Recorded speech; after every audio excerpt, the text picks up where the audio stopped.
So you've heard about this thing called private placement programs. You're wondering, how are they real? What is real? Why is there so much scams out there? How to determine some of the scams that are out there? In this video, I'm going to explain the 4 big things you've got to know. You've got to watch this video if you want to participate in the private placement programs safely and securely.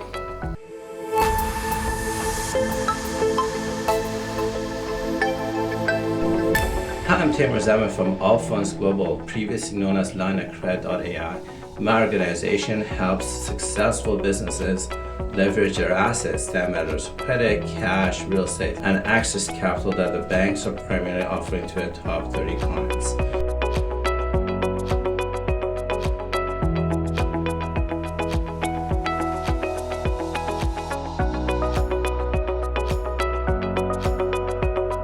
My organization helps successful businesses leverage their assets, their cash, their standard letters of credit, and so on to access capital that the banks are primarily offering their top 30 clients. We can do this because of the volume of transactions we do with banks, our relationships, our expertise, and experience.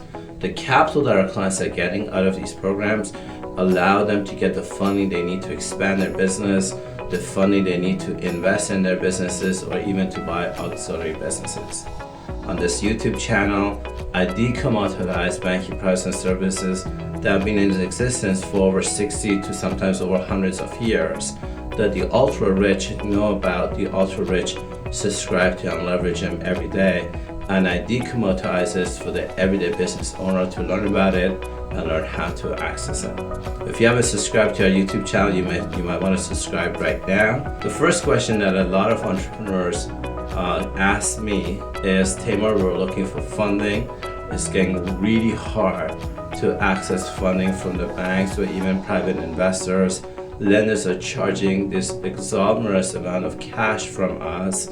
We went looking for the alternative funding model and we discovered private placement programs. We've been watching a lot of your videos. We want to learn how these programs really work. Are these returns really true? Because they sound too good to be true. And I've followed up all your advices. I'm going to go into a few of these platforms. We found 10,000 joker brokers out there. We selected 3 of the 10,000 joker brokers out there. We're now ready to move to the next step. Can you give me some advice and some things that are real and not real? I first want to talk about private placement programs, what they are, how they invented, and why entrepreneurs are using them. These programs were invented over 67, 68 years ago, end of World War II, and it was a necessity because the European governments were out of capital. They needed a way to fund infrastructure, hospitals, schools, roads, real estate, things like that, and they didn't know how to print money and give it to people because that would cause inflation. That was something that happened in World War I. So the Brenton course started where bankers got together, and the idea is the central government or the Federal Reserve gives a collateral to a bunch of 8 or 9 commercial banks. The commercial banks will leverage this collateral to raise money from private investors. And that's simply because it's illegal for a bank to use its own money to create a line of credit for itself. Let me say this one more time. It's illegal for a bank to use its own cash deposits to create a line of credit for itself. That's why a trader working in one of the top 20 or top 30 banks requires outside money. Legally, it requires outside money, outside investors' money to get deposited into what's called a trade. Once the money gets deposited, the banker, the trader, is allowed to get a line of credit from its bank at 10 times multiples, minimum 10 times multiples. So $100 million deposit into the trader or into that bank's account enables the banker to get a line of credit for $1 billion. And what can you do with $1 billion? You can buy a lot of standard letters of credit, medium-term notes, the things that banks provide, and sell it to the secondary market, which is pension funds, family offices, and so on, and generate enormous amounts of returns. So that's a little bit about the background on private placement programs and how they were invented at first. Over the past 67, 68 years, these programs have morphed. The loss of organizations me, one of them included, that says, hey, I have a relationship with a trader, hey, I have a relationship with a banker, I want to get into this space. And can I syndicate funds of my own, funds for my friends, for my family members, and put some together to go into the trade? Very seldom will you come across an actual trader that works privately by themselves, and the trader has something called a trade license with a specific stock exchange. They've gone through all the regulatory processes, and a trader is now able to leverage other people's money to create a credit line against the credit facility of the stock exchange to get the money that they need to go into trade. There are a few out there. I'm ashamed to say I actually know the few that are out there. It's maybe perhaps how long I've been trying to get into a space successfully and figure out how to do it ourselves. So it's a little bit about private placement programs. Unfortunately, it's one of those areas where it has a lot of fraud. It's just the nature of this industry. There's not 3 competitors, there are 3 billion competitors out there. 99.9% of them are fraudulent. And in this video, one of the things I want to share with you is how to detect some of the fraudulent activities and what are some things you can do to protect yourself. So one of the first questions I get from clients is, Taimour, we've been watching your videos. We understand that we're going from a trader. We need to ask for a level 8 banking license from the trader, for the trader to show maybe their Euroclear account, for the trader to show what is it that they're buying. First of all, if you have $100 million, you can go in front of any legitimate trade platform, keywords legitimate trade platform, and say, I have $100 million. I deserve to know who's a trader. That's a valid question to ask. I want to know what is it you're trading that generates 40% a profit a month, 60%, 100%, 150%, whatever the big promises are. Show me what is it you're trading that generates these returns that are too good to be true.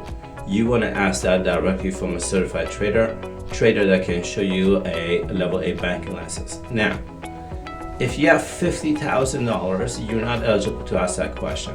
Let me say this one more time. If you have $50,000, $100,000, $250,000, $500,000, these small amounts of money, I apologize to say it this way, you're just not eligible to demand some kind of a transparency of this way. I don't know how else to say it. A legitimate trader needs to have at least $100 million in an account to leverage, to draw a line of credit against, to go and do the buy and sell of some letters of credit, medium-term notes, whatever it is that they're doing.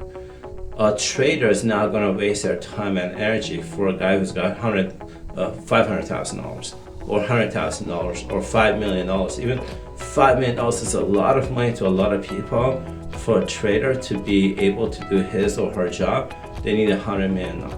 So if you're at the $100 million level or close to that, you're able to ask for things that the guy at $100,000 wouldn't even get an invitation to and cannot even ask for that.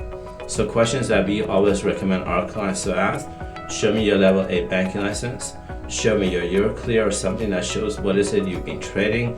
I can see a trading history, a trading pattern. One of the biggest mistakes our clients and their respected attorneys do is they don't come from a banking world. A lot of my clients don't come from a banking world.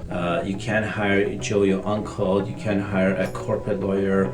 Primarily, you need to have a securities attorney who understands the role of private placement programs, trade, managed buy and sell programs. So I highly recommend doing that. If you don't have a good corporate attorney that understands this role, call us. We'll be more than happy to introduce you to some of the law firms that we introduce to clients. So a lot of our clients will say, Taimour, I've been watching a lot of your YouTube videos. There's a private placement program or a high yield program that we want to go into. Thanks so much for your videos. Can you give me some further questions, some further information that we need to support us in our due diligence, in our journey to protect ourselves, making sure these high yield programs are correct? The next question they always ask is, then how can the All Funds Global support us in our journey? A lot of our clients will get banking contracts or contracts from private placement programs where there's a lot of terminologies in it, like based by the UCP 500, or UCP 700 or based by this US law of ABC. These things just don't exist. First of all, there is no UCP 500 or UCP 700. These so-called UCP codes are really old, outdated codes that are like they're 50 years old, 30 years old. A lot of the reference they make to US laws or securities laws is something that you need to do due diligence on. In our many years of experience, these laws simply don't exist. These codes are outdated and old.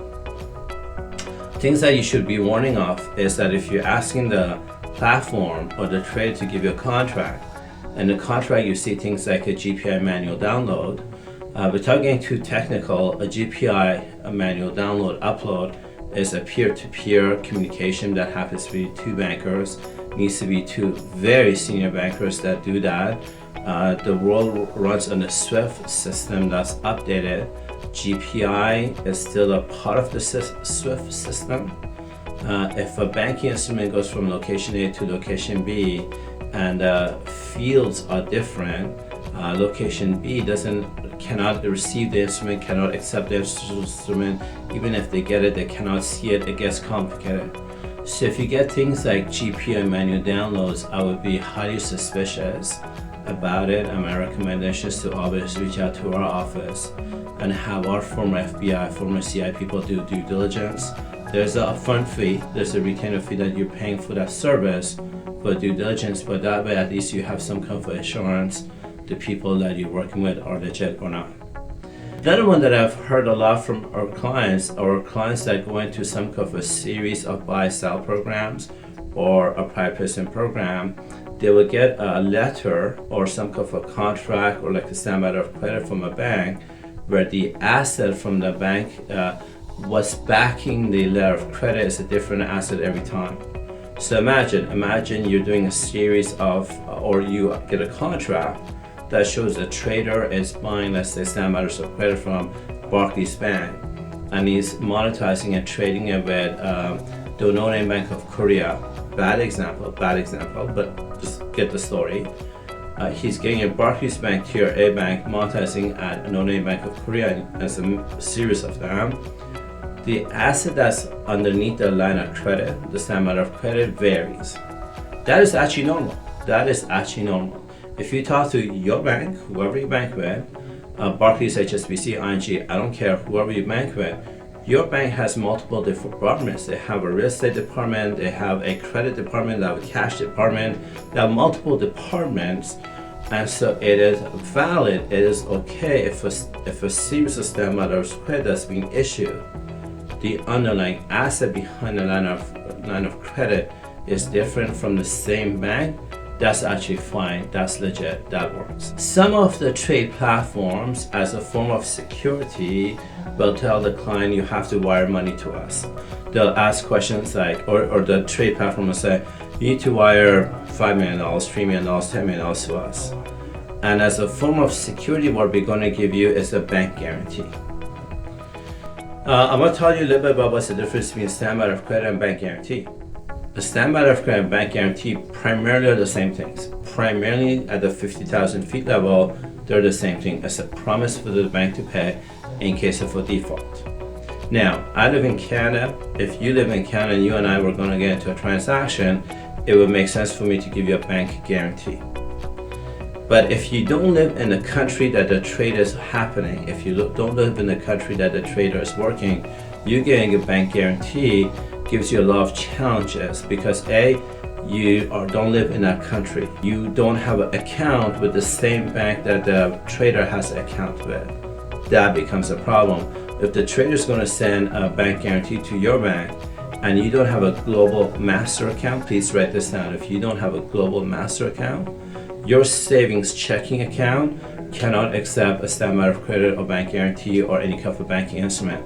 Please make a note of that. Your savings checking account cannot accept a credit or bank guarantee or document of credit. What you must have is something called global master account. Now the word global master account also varies per country, so it could be global master trade account, but generally global master account is what you need to have to receive that banking instrument. If you're going to get security from the trade desk, from the program because you're wiring money to them. What you should be asking for is a standby letter of credit, not a bank guarantee. A standby letter of credit is an internationally recognized banking instrument that if you live in Timbuktu and the trade desk is in Switzerland, as an example, or the trade desk is in, I don't know, wherever they are, Singapore, Switzerland, wherever, a standby letter of credit could be recognized in your bank, and that could be something you could accept. But before you accept that, before you request that standby letter of credit, you should have a global master account. If you don't have a global master account, I hate to say this, but you should reach out to companies like ours and or law firms that we use that have something called global master account, and you want to have the law firm or company like ours accept that the standby letter of credit as a collateral so that you have assurance. Those are some of the biggest mistakes, challenges that our clients have. Next question people ask me is, Taimour, so how can Allfunds Global support us beyond the free videos that you've made available? How can you support us? If you're looking for our support, we have a trusted advisory service. It's a retainer-based program where we become part of your team and we review all your documents, we coach you, counsel you. So that's like probably the easiest way.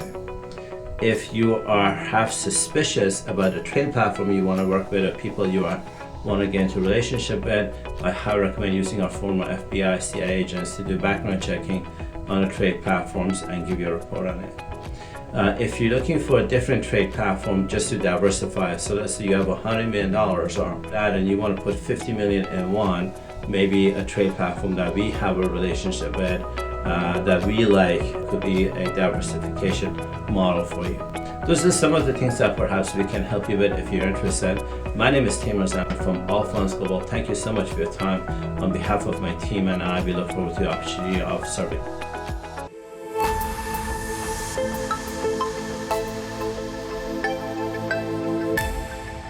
You're one of the law firms we use when it comes to international financing, international funding. You deal with a lot of foreign clients, especially in the United States, given your international attorney. Is there anything you can say from the years of working with me and my team?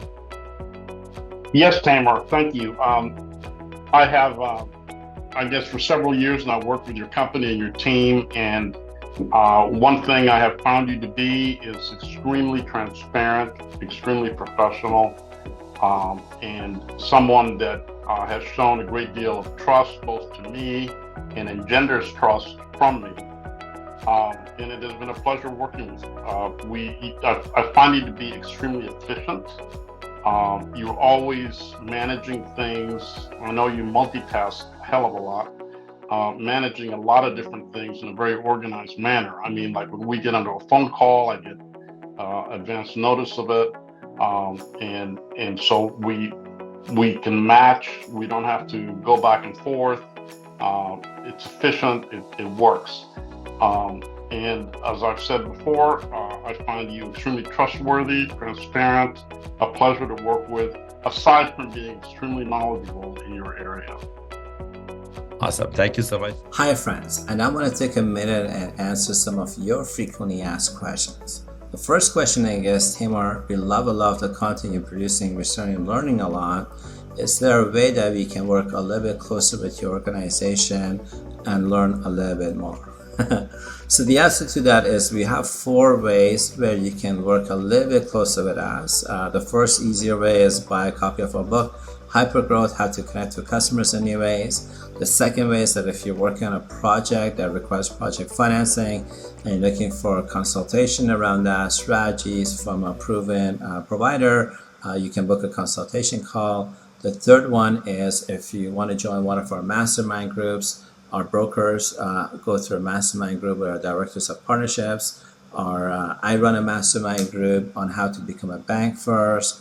And finally, one of my favorite programs is offering trusted advisory services.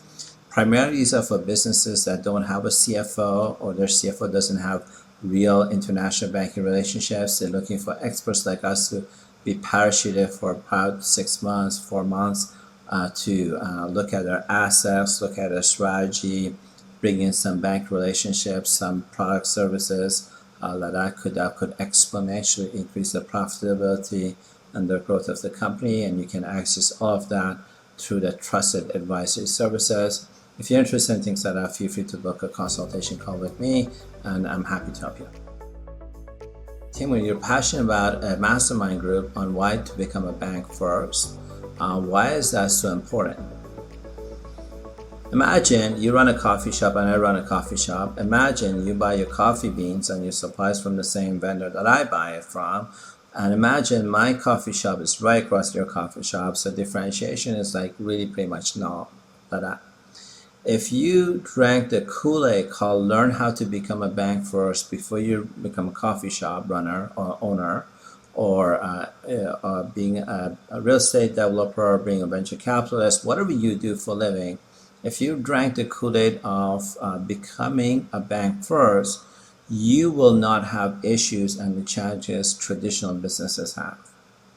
Let me give you an example. Allow me to give you an example. You made $500,000 net profit in your coffee shop business. I made $500,000 net profit in my business. You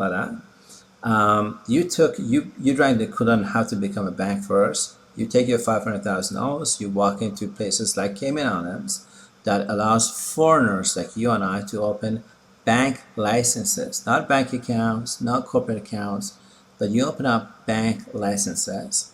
Well, in places like Cayman Islands, you and I can deposit money in our bank accounts, because necessarily in our bank accounts, if you own a bank license. What you have to do is deposit your money in the Central Bank of Cayman Islands. You have to deposit money in the Central Bank of Cayman Islands.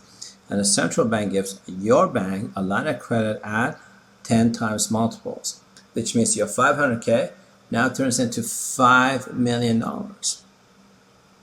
You take your $5 million, and I don't know where you live, in Europe, in Australia, wherever you live in, you go to your bank, your local bank, and you say, hey, I want to grow my coffee business.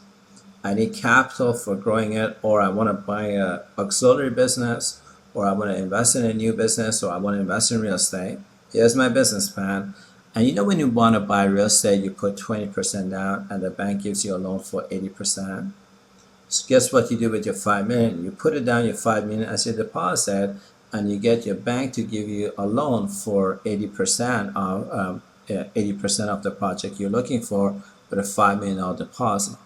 What that means is that now you get a line of credit for $20 million. So I made $500,000, you made $500,000, and you turned into $20 million. Can you outperform me in advertising? Can you maybe go to the supplier and say, hey, I want to buy bulk coffee beans or whatever the deal is. Give me a discount that you can't give to Taimour because I'm going to be buying it in bulk. And then outwin me on pricing. Can you, even at $20 million, even the side business, like invest in real estate or something like that? When you become a bank first, you can, when things like coronavirus happens, the unfortunate event of coronavirus happens, and a lot of these businesses just die, you can outlast that. When the unfortunate Russian invasion of Ukraine happens and inflation goes up, and like all these turmoils that happen, you can outlast that all day long, because you drank a Kool-Aid called learn how to become a bank first. And that's why I'm very passionate about teaching this. You're not working with amateurs, you're working with experienced professionals who know what they're doing. Next question, I guess, Taimour, you charge a fee for consultation. That's correct, we do. Why do you guys charge a fee for consultation? There's two answers for that. The first answer is that I provide about 40% of my content completely for free on YouTube. That some of the videos attracts millions of viewers, and that leads to about 600 calls a day to us. And a lot of them are junk transactions. It's joker brokers who are shopping around. Is somebody who doesn't have a real transaction. They're tire kickers that are. By charging a consultation fee, we cut all of that out and we talk to people who are serious about doing business with us. The caliber of people we meet are significantly more when we charge a fee compared to when we don't charge a fee. Second reason why I charge a consultation fee is that a lot of times our clients are looking for, hey, if I participate in a private placement program, or whatever it is that I'm doing, what are the returns I can get? Well, if you were going to be a joker broker and start providing returns, that's called solicitation.